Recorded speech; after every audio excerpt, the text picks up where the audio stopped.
Hi, my name is Thomas Dykstra, and I am a sophomore at the University of Northwestern in St. Paul, Minnesota, but I'm originally from Iowa.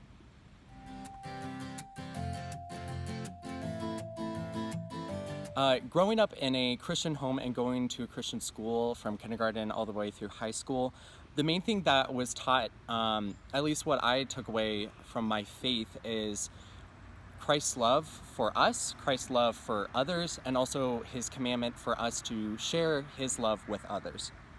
Also, growing up in rural Iowa, I gained a really big appreciation for the great outdoors. In my neighborhood in the country, I was always hanging out with friends down at the creek.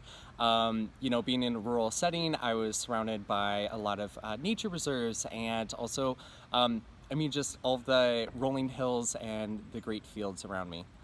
Creation care was mentioned at my school, my grade school, and my high school, and it was also mentioned at my church, but it probably was never really fully developed or instructed. So it did take some time to reconcile what I had been instructed growing up, Christ's love for me and his instruction for me to show his love to everyone else, my love for the outdoors, and then also kind of my awareness with global issues. It definitely took me a little bit, probably later in high school, where I had to finally reconcile all of those, reconcile my views on all of those issues. It definitely wasn't reconciling the separate issues, because I finally realized that God cared about all of those, greatly cared about all of those, and that all of them are actually really interconnected. In regards to my personal experience with the climate crisis, during high school, I started becoming more aware of actually how the climate was changing in Iowa, and more specifically, how it was affecting farmers.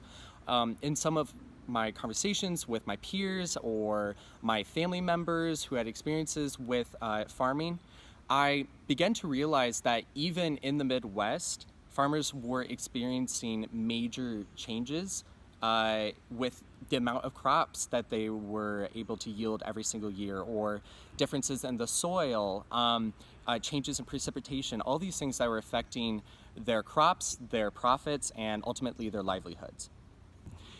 So there are multiple efforts that I have felt called by my faith and also just become my awareness with the climate crisis. First of all, I've adopted a plant-based diet. That is one way that I have felt that I can reduce my carbon footprint and also work with food scarcity, global food scarcity.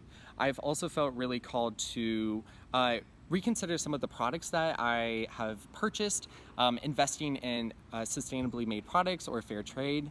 I've also felt recently starting to analyze how much single-use plastic I am consuming, because even the smallest action, the smallest reduction in anything that I do, and any of my consumption definitely has a global impact.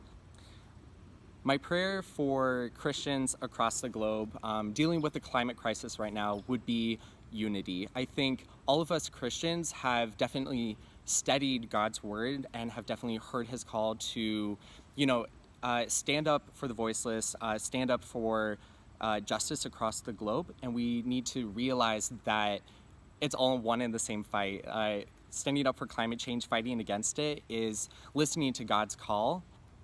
I'm reminded of what it says in Luke 6 and also John 13. There are a few verses in both of those chapters where they're pretty much referencing to the golden rule that we all heard growing up, and doing unto others as we would have them do to us. I would say that if I didn't have the financial means, if I did not have the blessings or the power that God has given me to fight the climate crisis, I would want someone else to do that. I think that we all have a responsibility. If we have the means to fight the climate crisis, then we definitely need to listen to God's call.